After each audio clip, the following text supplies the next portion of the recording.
Iran உச்ச தலைவர் Ayatollah Ali Khamenei கொல்லப்பட்டுள்ளதாக ஈரானின் அரசு ஊடகங்கள் உறுதிப்படுத்தியுள்ளன.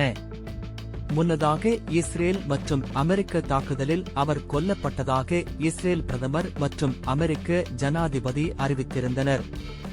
அத்துடன் உயிரிழந்த அலி கமேனியின் சடலமும் மீட்கப்பட்டுள்ளதாக இஸ்ரேல் அறிவித்தது. எனினும் அதனை ஈரான் பாதுகாப்பு மற்றும் விவகார அமைச்சு மறுத்திருந்தது. இந்நிலையில் அயதுல்லா அலி கமேனி உயிரிழந்தமையை தற்போது ஈரான் அரசு ஊடகம் உறுதிப்படுத்தி செய்தி வெளியிட்டுள்ளது. முன்னதாக அவரது மகள், மருமகன் மற்றும் பேரப்பிள்ளை ஆகியோரும் இந்த தாக்குதலில் கொல்லப்பட்டதாக ஈரான் அரசு ஊடகம் அறிவித்தது.